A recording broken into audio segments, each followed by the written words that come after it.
Shalom saudara yang dikasihi Tuhan kita Yesus Kristus.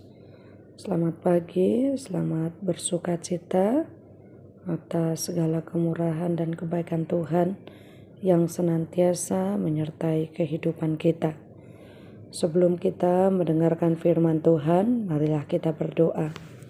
Kasih karunia dan damai sejahtera dari Allah Bapa dan dari anaknya Tuhan Yesus Kristus kiranya menyertai saudara sekalian. Amin. Firman Tuhan yang menyapa kita dan yang menguatkan kita untuk hari ini tertulis di dalam kitab 1 Yohanes pasal 4 ayat 10. Demikianlah bunyinya. Inilah kasih itu, bukan kita yang telah mengasihi Allah, tetapi Allah yang telah mengasihi kita dan yang telah mengutus anaknya sebagai pendamaian bagi dosa-dosa kita. Demikian firman Tuhan. Saudara yang terkasih, kasih adalah hal yang paling terbesar yang pernah ada dan akan selalu ada di tengah dunia ini. Seperti sebuah komunitas, kita berusaha mengenal lebih jauh bahwa kasih itu seperti apa sebenarnya. Seperti kata-kata, tanpa kasih manusia tidak dapat hidup seutuhnya. Tetapi kasih dapat juga membuat manusia tidak hidup. Apa yang dimaksudkan dengan kata-kata itu? Maksudnya adalah kasih merupakan hal yang sangat berarti dan memiliki makna yang sangat mendalam. Bahkan dalam kasih kita dapat melakukan segalanya. Bahkan kita juga bisa melakukan sesuatu meskipun risikonya sangat mengerikan.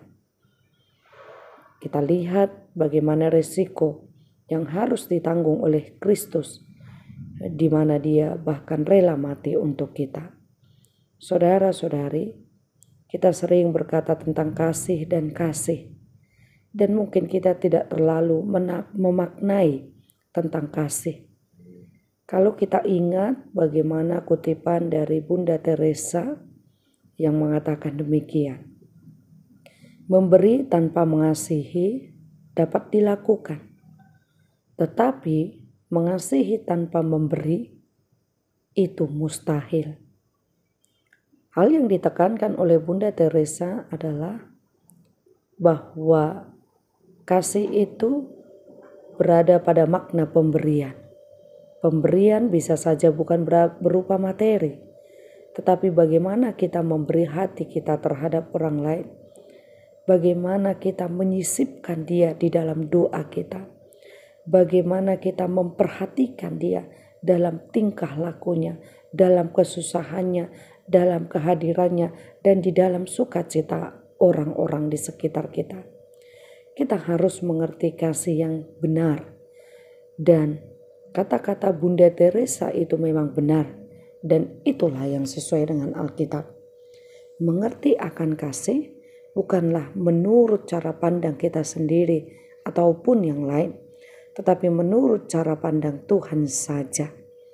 Oleh sebab itu, apa yang diinginkan melalui renungan harian kita pada saat ini, ada beberapa hal yang harus kita petik. Yang pertama, bahwa Tuhan ialah kasih. Tuhan adalah kasih. Maka barang siapa memiliki Tuhan di dalam hatinya, maka dia akan selalu melakukan kasih untuk melakukannya dengan penuh kelimpahan. Kita harus menerima Tuhan Yesus sebagai Tuhan dan Juru Selamat di hati kita yang sudah terlebih dahulu mengasihi kita. Sehingga ketika kita mengetahui akan tersebut, maka kita akan mampu untuk melakukan kasih yang benar. Yang kedua, karunia Tuhan adalah penyataan kasih-Nya lewat pengorbanan Yesus di kayu salib. Dan kasih yang terbesar dari Tuhan telah Ia tunjukkan melalui penderitaan, bahkan lewat kematian-Nya. Dan yang keempat, ialah suatu motif tindakan yang berkenan pada Tuhan. Tanpa kasih, dalam melakukan sesuatu kita tidak akan diperkenankan oleh Tuhan. Meskipun hal itu dalam berkhotbah, melakukan pekerjaan baik, taat pada firman Tuhan. Tetapi bila dasarnya tidak karena kasih, maka semuanya itu sia-sia.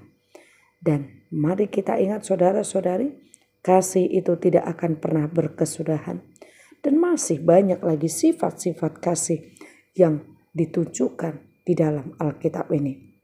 Itu sebabnya mari kita tetap hidup saling mengasihi, sebab Allah telah menunjukkan teladannya kepada kita untuk mengasihi orang-orang lain.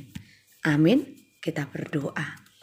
Terima kasih Tuhan, firman-Mu mengingatkan kami bahwa kami harus mampu untuk mengasihi orang lain, mengasihi diri kami, mengasihi sesama kami, terlebih untuk mengasihi Tuhan.